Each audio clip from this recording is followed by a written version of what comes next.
Happy 2022! My name is Jake Gottfried, and this is my first review of the year. After seeing more than 100 movies last year, I'm ready to see what 2022 has to offer. The problem is 2022 starts off with January, and I'm pretty sure most casual moviegoers know the problems with January movies. Honestly, the only movie in theaters I had interest in seeing this month was The 355. A brand new spy action film directed and written by Simon Kinberg, co-written and story by Theresa Rebeck. From the trailers to the poster, I thought it looked alright. Nothing great, it looked like a decent time, but it was not only one of those trailers that reveals way too much about the story, and after watching this movie, saying that is actually an understatement, actually, it's a lot of things now that I think about. Once I say the actual premise, I think you'll guess what it is. 5 female agents from 5 different international entities come together to stop a mysterious and unknown bad guy from using a MacGuffin that, in the wrong hands, could start World War III. I wonder if any movie that says that said danger in story could actually come close to starting World War III will actually even come close if it does happen. Oh my god, it's just like the 355 predicted! I want to say this now because I don't want to have to talk about it later. Yes, the idea is that people from different nationalities have to work together to save the world, and I know this themes and messages like this get annoying for some people who don't want to hear something they know, no matter how important of a message it is, and now you have no problem with it as long as it's not hammered in. Like, pretending this is not the very first time anyone's ever heard of being nicer to other people, so obviously it's also not anything offensive or stereotypical portrayal of other cultures. And I'm not going to pretend I'm an expert at talking about other cultures, but I'll say this, it's fine here.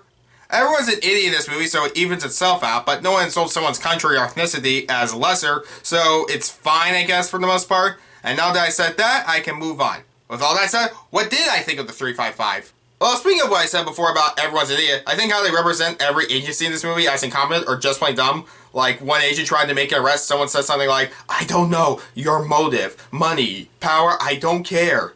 The way the 5 spies are supposed to become a team is very clunky, and I don't know, for this concept, I thought the idea would be each one of them was the top agent of their agency, so they were assigned to work together on a globe-trotting spy mission, but not exactly. So the 5 main characters in this movie are all played by great actors: Jessica Chastain, Diane Kruger, Penelope Cruz, Fan Bingbing, and Lupita Nyong'o. And for all the critiques I'm about to give this movie, keep in mind, these 5 are easily the best part of the movie, so remember, I'll have nice things to say.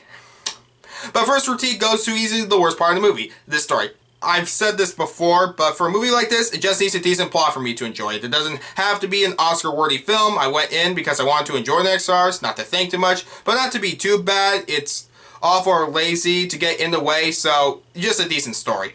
Plenty of action movies have great stories, some better than Oscar-worthy dramas, but this isn't one of them, so if you keep that in mind, the story is problematic, you might still enjoy it. So, what's wrong with the story? Oh, what do I choose first? First off, explaining how this team meets up. Basically, the MacGuffin item of this movie is a hard drive that lets you control all technology. I'm not the biggest spy movie fan, but even I know this is the most generic 21st century spy movie MacGuffin, and it's not even taken advantage of. Anyway, so each character is supposed to meet up by actually screwing each other up. I say each agency looks like an idiot because they couldn't coordinate something to work together, and I'm not an expert about international agencies, so I could be wrong, but if you're going to any foreign territory, and maybe it depends on the situation, shouldn't they coordinate something if it's a global threat? If you're willing to let that slide in order for the pieces to fall into place, I guess you want to have problems with the other problems. There are plot holes, like the reason Penelope Cruz's character is in the story feels like Lupita Nyong'o's TechWiz character, who is able to do practically anything in this movie because hackers in movies do everything unless it becomes necessary for them not to do everything due to plot, such as needing Cruz's fingerprints for something, even though I feel like Nyong'o could swap the fingerprints. It's also generic, everything as predictable as it can be, like that making one character make you think is gonna be a bad guy, but she's on the poster, I know she's a good guy already, or one character that they think I'm supposed to be surprised is alive when his death is off screen. Why would I fall for this? It's 2022. He or she's too big of an actor to barely be in this movie.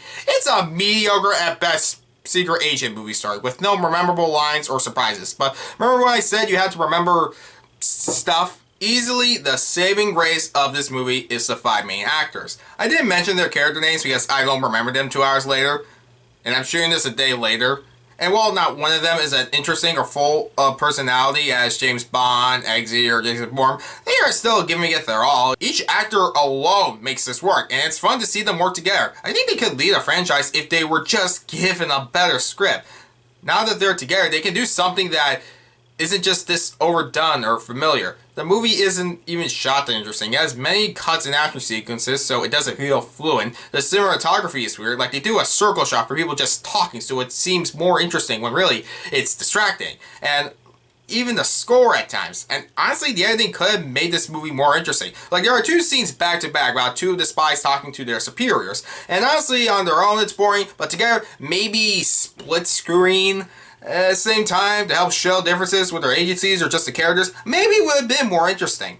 I say more interesting, but this is a mediocre at best story, and it starts off being mediocre since honestly the bad guy is very unclear and you don't even get to know the bad guy, so it feels anticlimactic at the end. There are main characters that are corrupted, but I don't know why they are corrupted, so I don't care.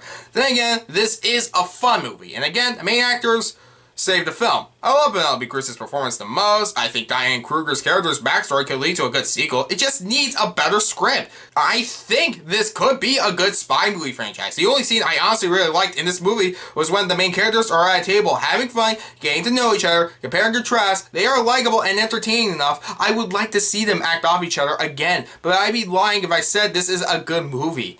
I enjoyed it at the very least. I'm glad I went to see it in theaters. It was enjoyable from beginning to end, even though I had problems with it. Although I think I'll take back from beginning to end, where both me and my father had the same expression of, what?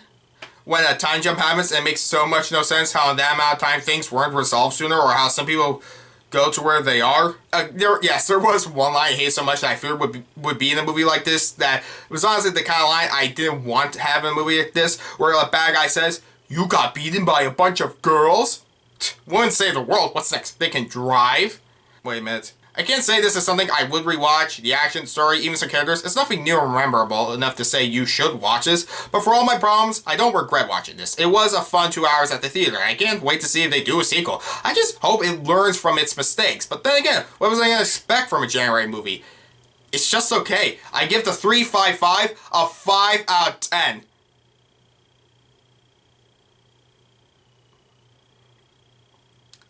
I feel like I should have something clever to say, but I guess glad I finally got this movie review done. Who knows. Can't wait to see what 2022 has to offer. Thanks for watching my review, and I hope you enjoy my future reviews as well. This is the first one I've actually filmed, and I'm now going off script, so I hope to God I don't say anything. See, this is why I have to write a script. And I know at some points it may have been a bit obvious. I was just looking at a script in front of me. It's hard to go off the top of my head or just make sure I can memorize this kind of stuff. So I hope in the future, if it seems distracting or you know, if at least it does slow down, I hope you guys know I'm going to try to improve. I really have a love and passion for doing this stuff. I love watching movies. I love talking about movies. And even though just saying this means more work to do, I hope it was interesting to hear my thoughts about the movie. I don't know if what I'm going to say is unique enough, but hey, let's just see what 2022 has to offer, and we'll see where it goes from then. Make sure to like and subscribe and all that, and goodbye.